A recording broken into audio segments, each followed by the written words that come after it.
구원의 완성 그런 제목을 가지고 말씀 전해드릴 때 큰 은혜의 역사가 함께 하시기를 주의 이름으로 축원합니다. 일반적으로 우리가 오늘을 고난주일 혹은 종료주일이라고 얘기하고 이번 한 주간은 우리가 고난주간이라 그렇게 말씀하고 있습니다. 오늘은 왜 종료주일이라고 얘기했느냐?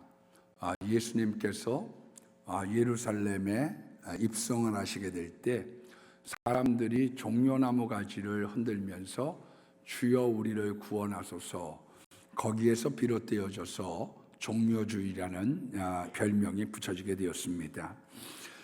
이 종려나무는 실은 이 로마에 대한 승리를 상징하고 있는 그런 침략자들에 대한 승리의 표상이 되는 그런 나무입니다. 별명이 이제 피닉스, 불사조의 나무죠.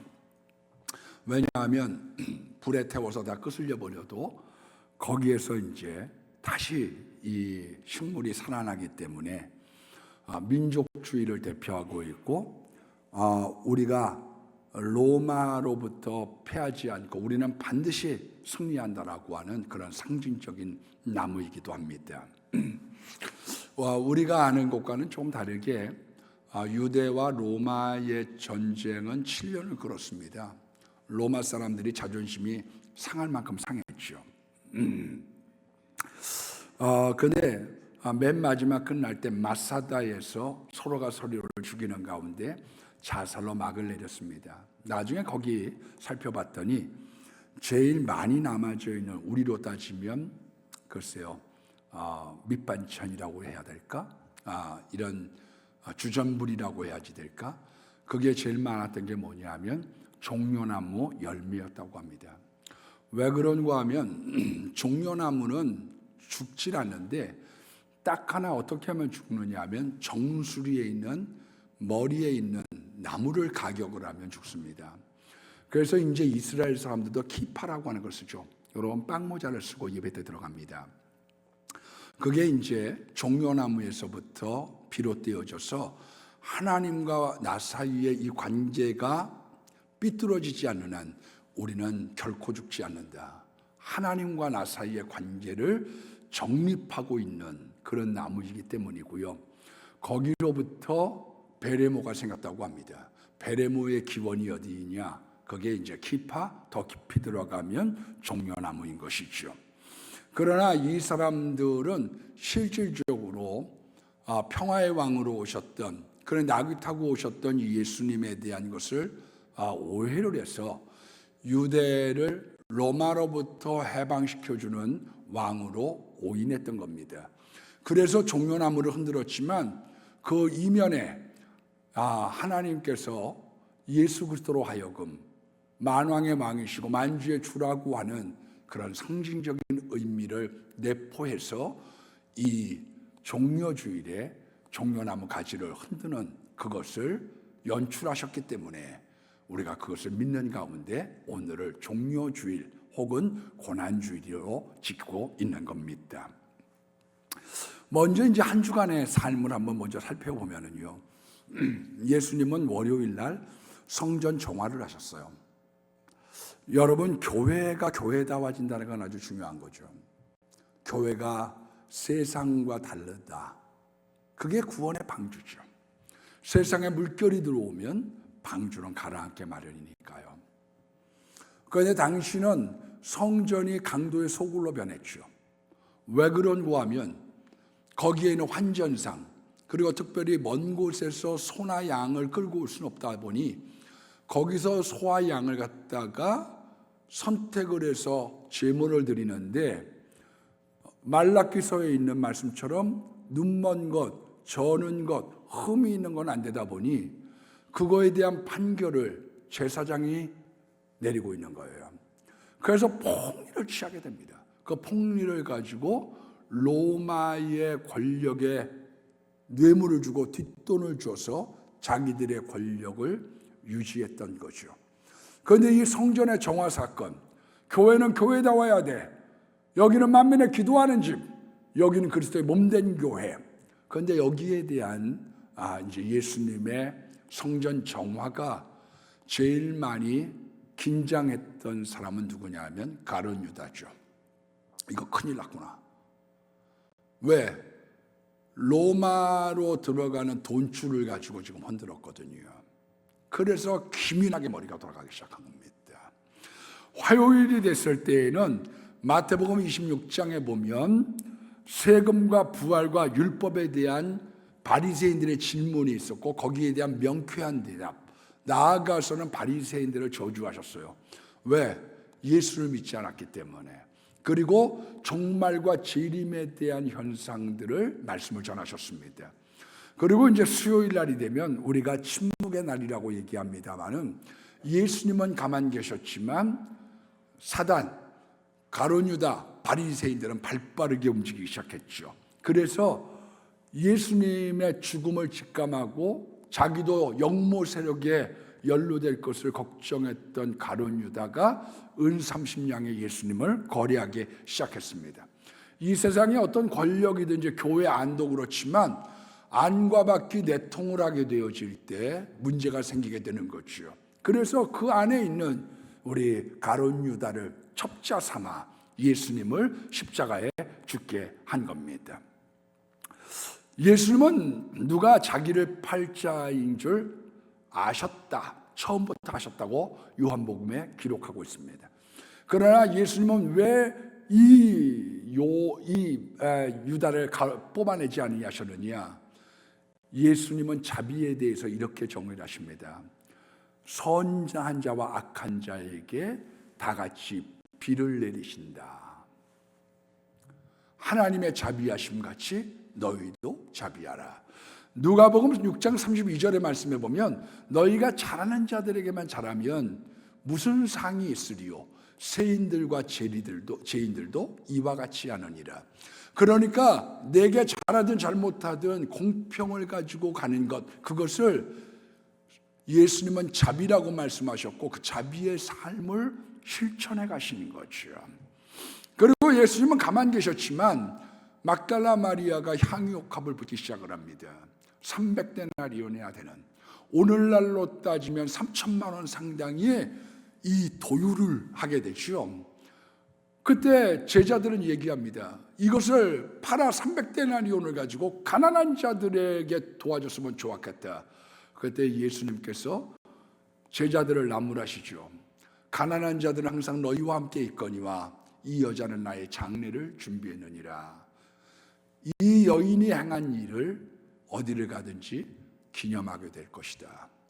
여러분, 인간이 옳다고 얘기해도 하나님이 아닌 게 있고요, 사람들이 비난해도 하나님이 예스하는 것이 있죠.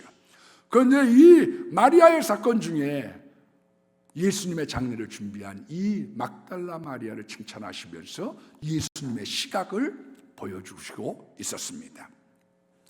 목요일이 되면 이제 최후의 만찬을 하게 됩니다.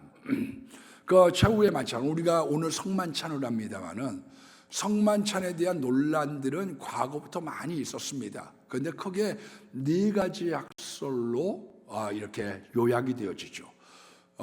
이 로마 가톨릭은 이게 진짜 예수님의 살과 피로 바뀌었다는 거예요. 물론 빵 맛이 있고 물론 포도주 맛이 있지만 속성에 있어서는 완전하게 예수님의 살과 피로 바뀌었다고 이야기하고 있습니다. 이걸 화채설이라고 얘기하죠. 그래서 지금도 로마 가톨릭은 우리의 평신도에게는 분잔을 하진 않습니다. 왜? 핑계를 뭘로 삼고 있느냐? 예수님의 피를 쏟아버리는 이런 실수를 저지르면 안 된다. 그와 같은 명분하에 지금도 포도주는 주고 있지 않죠. 종교개혁을 일으키게 될 때 우리에게도 잔을 달라, 그렇게 데모했던 이유 중에 하나가 그런 것입니다. 그런데 쯔윙글리는 이렇게 얘기했죠. 이것은 내 몸이라. 그래서 우리가 이것을 화채소를 믿는다고 하면 예수님이 나는 포도나무요 그랬는데 그럼 예수님은 포도나무겠느냐? 그거는 예수님의 죽으심을 기념하는 것이다. 그래서 기념서를 얘기를 했습니다. 그러나 이거는 우리들이 받아들이고 있지 않는 학설입니다. 세 번째는 마틴 루터가 공제서를 얘기했죠. 부활하신 예수님께서 보좌 우편에 계시는데 그 우리가 분병과 분잔을 하게 될 때 빵과 포도주 속에 부활하신 예수님이 같이 계셔서 떡도 있고 포도주도 있지만 그 안에 부활하신 예수님의 살과 피가 있다. 이걸 로마 가톨릭이 정죄를 했습니다. 당시의 분위기가 그랬던 거죠. 그런데 우리 이 개신교는 뭐를 얘기하고 있느냐면 영적 임재설이죠. 성찬식을 하는 중에 예수님께서 하나님 우편에 계시지만 성령을 통하여 영적으로 임재하고 계신다는 거예요. 중요한 것은 뭐냐면 이 떡과 잔을 먹게 될 때 이것이 진정한 하나님의 살이요 피요 예수님의 살과 피인 것을 먹고 마셔야지 되는 것이고, 이것을 믿지 못하고 먹고 마시는 자들은 죄를 먹고 마시는 것이라고 성경은 말씀하고 있는 겁니다. 그리고 난 다음에 세족식을 하게 됐죠. 요한복음 13장 14절의 말씀에 보면 내가 주와 선생이 되어 너희의 발을 씻겼으니 너희도 서로 발을 씻어주라. 여러분, 섬김의 모범이죠. 겸손의 모범이죠. 이 세상에 높아지려고 하고 그리고 잘 되는 것을 목을 빼기 시작하면 거기는 다툼, 시기, 분쟁, 그건 의미 없는 거예요. 우리 오늘 기도에도 장로님 기도하신 것처럼 어떻게 하면 평화가 오느냐, 어떻게 하면 우리가 하나님의 평안을 누릴 수 있느냐, 그거는요 낮은 데로 임하시는 거죠. 그건 아니라 자꾸 높은 데로 가게 되면 거기는 알력과 다툼이 있을 수밖에 없는 겁니다. 그래서 실질적으로 예수님께서는 대하에 물을 받고 허리에 수건을 동이셨다. 그리고 세속을 씻어주는 거예요. 너희가 서로 발을 씻어주는 것이 마땅하다. 우리가 교회 생활이라고 하는 것이 왜 중요하냐면요, 이 세상을 살면서 이 땅에서 우리도 모르게 얼룩졌던 세속적인 것, 그것을 여기 와서 씻는 거죠. 그래서 여기 와서는 무슨 세상적인 이야기, 사실은 뭐 정치가 어떻고 주식이 어떻고 금값이 올랐느니 내렸느니 그런 것보다는 우리가 어떻게 하면 예수님 앞에도 구별되게 살아가느냐를 이야기하는 것, 그것을 하나님이 원하고 계시는 거예요. 여기는 세상과 다른 곳이 되길 원하는 거죠. 그리고 겟세마네 동산에 올라가셔서 밤새 기도하셨습니다. 내용은 뭐냐? 한 가지의 내용. 나 십자가 지고 싶지 않습니다. 기도는요 솔직하게 해야지 돼요. 저 십자가 지고 싶지 않습니다. 이 원래 겟세마네라고 하는 말은 기름을 짜는 틀이라는 뜻입니다.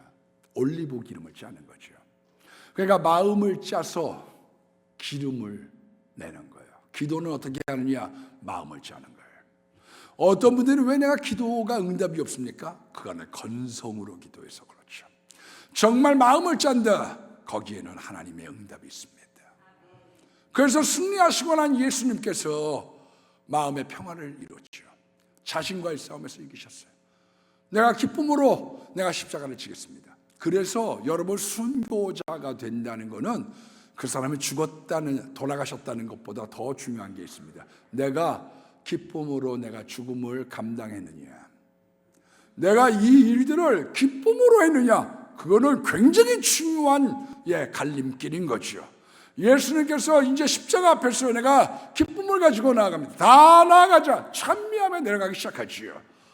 여러분, 그 가운데 이제 성금요일을 맞이하게 됩니다. 새벽에 체포를 해서 새벽 법정을 열죠. 불법이죠. 왜? 9시에 개정인데 이 오병이어 먹었던 사람들, 또 여러 가지 예수님을 따랐던 사람들이 반대하면 안 되니까 그때 모여서 우리끼리 심어놓은 사람들이 십자가에 못 박으라, 십자가에 못 박으라 다 짜고 친 거죠. 그리고서 누구를 특사로 내보내느냐, 광복절 특사로 누구를 내보내냐, 바라바, 바라바, 바라바. 그래서 바라바를 갖다가 면죄부를 주고, 이 법원이 열기 전에 9시에 이미 겟세마네 동산으로 가서 거기에서 십자가에 못을 박기 시작한 거죠. 골고다에서 못 박기 시작한 것은 9시에 불법을 가지고 일들을 일사천리로 처리한 거예요. 여러분, 마귀는 자기가 예수님을 이긴 줄 알고 아주 환호하고 좋아했습니다. 그런데 마귀는 모르는 게 있어요. 에베소서 3장 9절의 말씀에 보면 만물을 창조하신 하나님 속에 영원부터 감추어졌던 비밀의 경륜 예수 그리스도. 골로새서 2장 2절에도 하나님의 비밀은 예수 그리스도인 거예요. 왜 비밀로 두셨느냐? 예수님의 십자가에 달려서 피를 흘리시는 가운데 그 보혈이 마귀를 죽이는 것인 자기들의 독약이고 자기들의 화살인 줄 알았으면 예수님을 죽였겠어요? 왜 철저한 비밀 가운데 붙이셨느냐? 예수님의 십자가, 그거를 마귀가 깨닫지 못한 거죠. 그래서 예수님 죽인 것이 자기의 승리인 줄 알고 빵빠레를 울렸던 것이지요. 여러분, 하나님의 비밀이신 예수 그리스도, 예수님을 통하지 않고는 하나님의 비밀, 그 구원의 경륜, 그 구원의 비밀을 알 자가 없습니다. 아무도 알 수가 없어요. 오직 예수 그리스도를 통하여만 우리는 구원의 길을 알 수 있는 거지. 불교도 구원을 얘기합니다. 그런데 불교가 이야기하고 있는 구원은 뭐냐? 그거는 집착과 무지로부터 깨달아지는 거예요. 깨달을 각. 너 너무 돈에 집착하지 마. 너 뭐 자식에게 너무 집착하지 마. 거길로부터 내려놓고 깨달아지는 것. 그것을 구원이라고 얘기하는 거죠. 여러분, 힌두교는 여러 가지 다양한 구원이 있다고 얘기를 합니다. 윤회설을 얘기하는 가운데 불교하고 아주 흡사하죠. 둘 다 인도에서 생겼으니까요. 그런데 우리가 한 가지 명심해야 될 게 있습니다. 요가라고 하는 것은 신을 사랑하고 의지하는 길이에요. 예수님이 아닙니다. 다양한 잡신들을 사랑하고 의지하는 길이에요. 요가는 길. 혹시 요번에 요가 반년치 끊어놓은 분이 있는데 4개월이 남았다. 집에 가서 얼른 찢어버리시고 하나님 안에서 우리는 예배하고 하나님을 높여드려야 되는 거예요. 그건 포장이고 안에는 예배인 거죠. 이슬람의 구원은 뭘 얘기하고 있느냐? 알라 외에 다른 신은 없느니라. 신앙의 고백을 해야 되고요. 우리가 똑같죠. 비슷하죠. 하루에 5번 기도를 해야지 되고, 그 다음에 40분의 1을 적선을 해야 됩니다. 짝카트라고 그러죠. 그리고 라마단 금식, 9월이라고 하는 뜻인데 그 9월 달에 해가 떠 있을 동안에는 금식하는 거죠. 실은 물도 묻히면 안 되는 겁니다. 그리고 평생에 한 번은 성지순례를 해야 돼요. 그래서 왜 이렇게 성지순례에 바쿠 같은 데 많으냐? 성지순례를 해야 구원받도록 만들어 놓은 거예요. 그 모든 것들을 갖다가 다 초월해서 구원받는 한 가지의 방법이 있는데 그게 뭔가 하면 자살 특공대로 죽는 겁니다.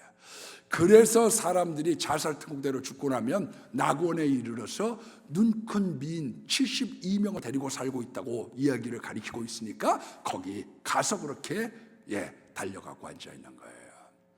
여러분, 그래서 우리가 바른 신을 만났다, 우리가 예수님이라고 하는 비밀을 통해서 하나님을 알게 됐다, 이건 대단한 거지요. 유대교는 율법을 지켜야 됩니다. 안식일을 지키고 기도를 하고 자선을 행하고 정직한 상거래를 해야 천당 간다고 가르쳐요. 왜 유대인들이 저렇게 세계의 상권을 잡느냐? 머리가 간사해서라기보다는 제가 볼 때 그 사람들은 정확하고 정직한 상거래를 하거든요. 거기에 돈 버는 능을 주셨다고 성경은 말씀하고 있는 거죠. 우리는 꼼수를 부려야 돈을 많이 번다고 생각하는데, 그리고 유교는 내세관 자체에 관심이 없습니다. 예의를 중요시 여기는 거죠. 예의. 여러분, 예수님은 하나님의 비밀이에요. 예수님을 통하지 않고는 하나님을 알 수도 없고 하나님의 나라에 갈 수도 없는 것이죠. 그 예수님이 이제는 우리들에게 공개하기 시작했습니다. 6시간 동안 십자가에 달려 돌아가시면서 가상실험, 그거는 기도는 아닙니다. 기도는 2가지고 7마디에 대한 말씀을 십자가상에서 하셨는데, 첫 번째는 기도죠. 저들의 알지 못하고 저럽니다. 저들의 죄를 용서해 주십시오. 저들이 몰라서 저럽니다. 용서해 주십시오. 예수님의 구세인 줄 알면 십자가에 못 박았겠습니까?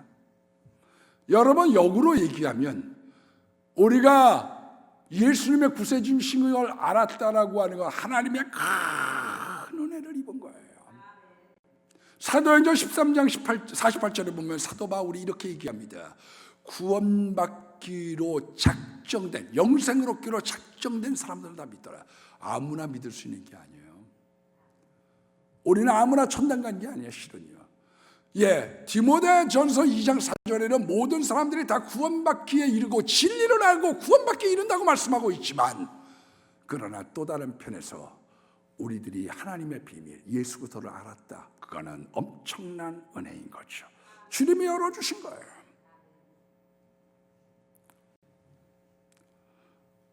이 십자가는 전나무로 만듭니다.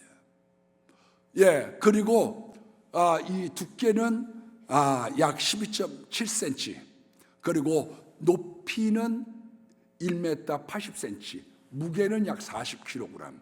그러니까 짊어지기가 쉽지 않죠. 그리고 모세 길이가 13cm. 이것을 뼈 없는 곳을 찾아서 거기에 망치질을 시작했던 거죠. 그런데 강도 중에 우편 강도가 예수님을 시인하기 시작했습니다. 예수여, 당신의 나라가 임하실 때 나를 기억하소서. 그랬더니 예수님께서 오늘 내가 나와 함께 낙원에 가 있으리. 여러분, 흉악한 죄인이라고 할지라도 행위로 말미암지 않고 예수님을 시인하는 가운데 우리는 낙원에 올라갈 수 있는 거예요. 우리의 수많은 죄가 있음에도 불구하고 하나님이 보실 때는 바위가 빠져 죽으나 물에 빠지나 조약돌이 빠지나 너희는 구원받을 수 없어. 그리고 그 안에 오늘 내가 나와 함께 낙원에 가 있다. 구원의 즉시성. 뒀다가 아닙니다. 네가 예수님을 시인하고 영접하면 너도 지금 당장 너는 구원의 백성이 됐다. 그것을 말씀하고 있는 거예요. 보란의 어머니라. 여러분, 마리아는 하나님이 아닙니다. 마리아 승천에 대한 건 1950년에 만들어진 교리예요. 발전시켜줘 자꾸. 할 얘기가 많지만, 그러나 이 땅을 살면서는 마리아는 참 불운한 여인입니다. 맏아들을 가난해서 마구간에서 낳고요. 자녀들을 적어도 7명 이상 낳습니다. 예수님, 그 밑에 있는 야고보, 유다, 시몬, 요셉, 그리고 누이들이 있었다. 그러니까 적어도 7명 이상 낳으신 거지요. 그런데 남편 요셉은 일찍 죽었고 홀몸으로 그 아이들을 길러갔던 여인. 그래서 아들이 30살에 집을 나갔는데 사람들한테 들려오는 이야기가 미쳤다는 얘기를 들으니까 야, 형 가서 데려오자. 그래서 가서 미쳤다고 얘기 들리는 예수님을 만나러 왔던 것 아니에요?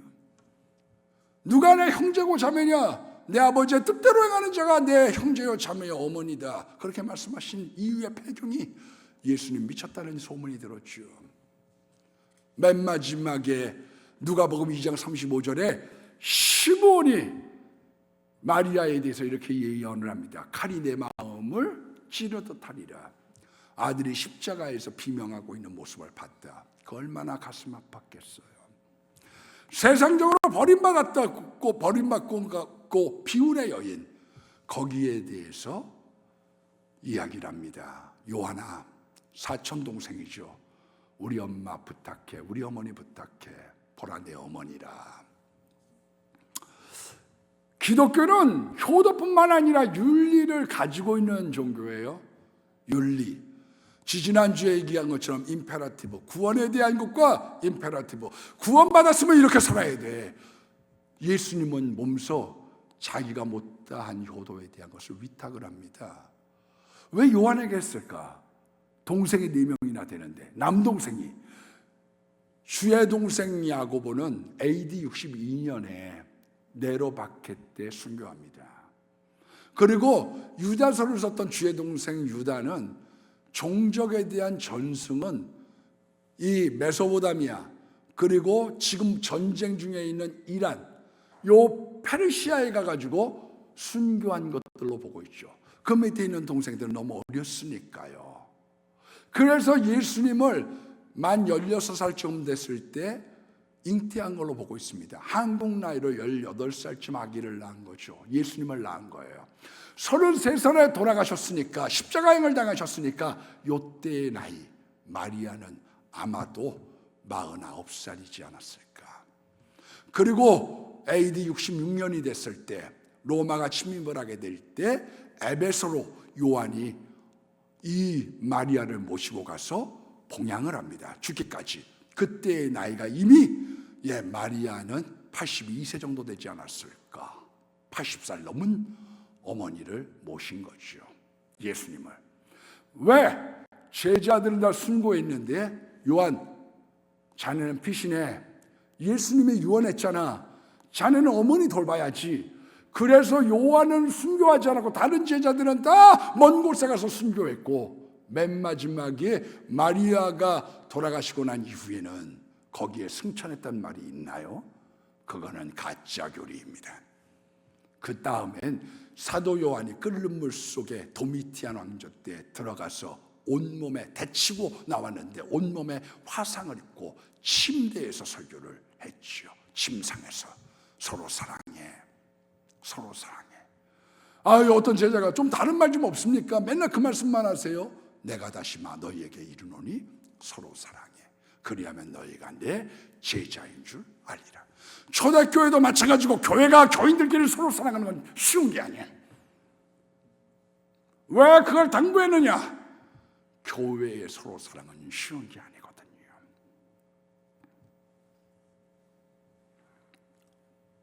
어머니를 부탁했습니다. 다섯 번째는 엘리엘리 라마 사박다니, 절규, 하나님과의 관계가 단절된 비참한 인간들의 소리침. 여러분이 절규를 통해서 지옥의 고통을 알게 된 거죠. 우리가 이 세상에 아무리 좋은들 예수님과 단절됐다고 생각해 보세요. 저보러 제일 힘든 고문, 목사님이 일주일만 기도하지 말아보세요. 그럼 제가 답답해서 못 견딜 것 같아요. 뭐 밥을 굶어라, 매를 때린다, 그럴 수 있겠지, 힘들겠죠. 그러나 기도를 일주일만 하지 말아라. 얼마나 힘들겠어요. 하나님과 우리 사이의 단절.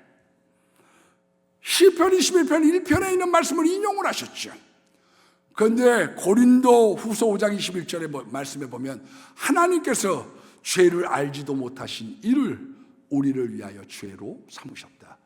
우리의 잘못, 우리의 세속, 우리의 모든 것들을, 질병과 형벌과 저주와 사망을 그분에게 뒤집어 씌우고 우리가 참 자유와 구원과 행복과 건강과 능력을 얻도록 만들으시기 위하여 십자가에 달려 돌아가신 거죠. 그 후에 3시간 동안 어둠이 깔리게 됩니다.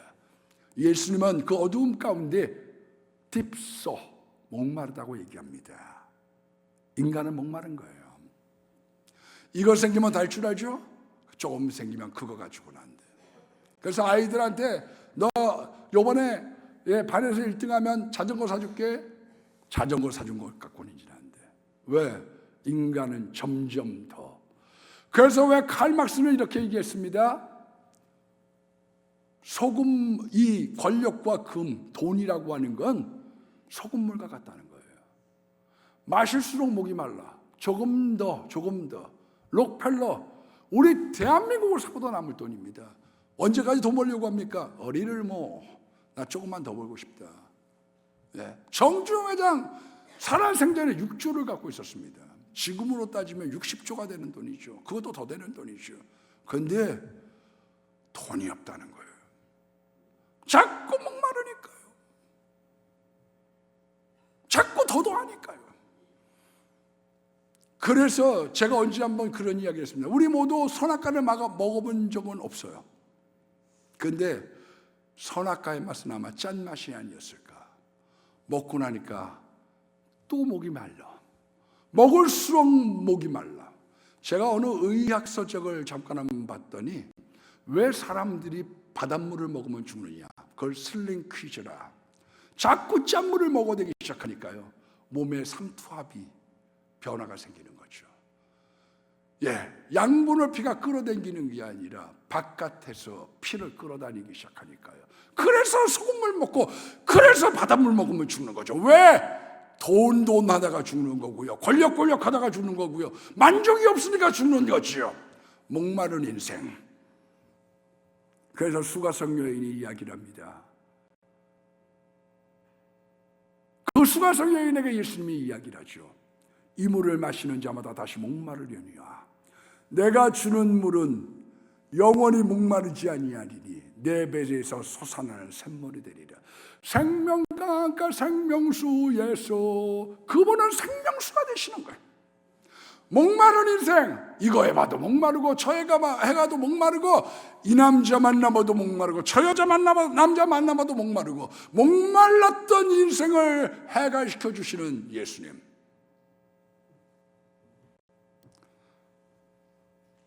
그리고 6번째는 오늘 본문의 테텔레스타이, 다 이루었다, 구원의 완성이죠. 이 단은 생명나무가 셋이 있다고 얘기합니다. 창세기에 에덴 동산에, 두 번째는 어디에 있느냐? 예수님의 생명나무, 그리고 교주인 내가 생명나무라는 거예요.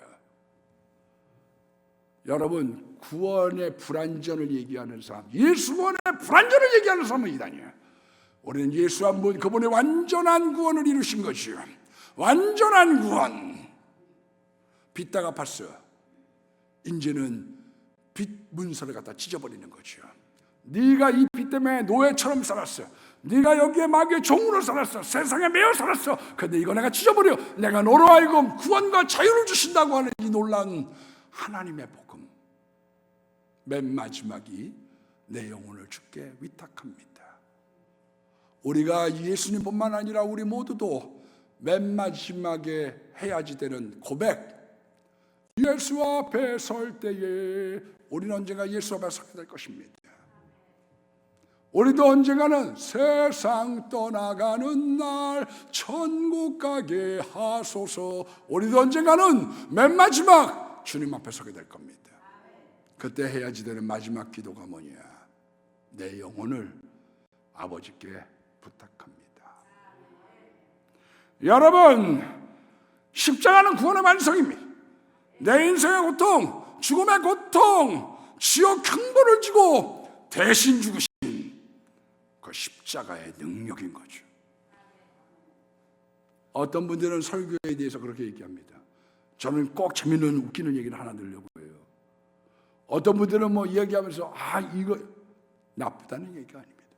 전 그거를 나쁘다고 얘기하고 싶은 마음이 없습니다. 그러나 유머를 갖다가 집어넣으려고 고민하기 전에 내가 전하려고 하는 이 메시지 속에 예수님이 들어가 있는지, 여기에 예수님의 십자가가 증거가 되고 있는지, 그것을 우리가 마음에 담을 필요가 있죠.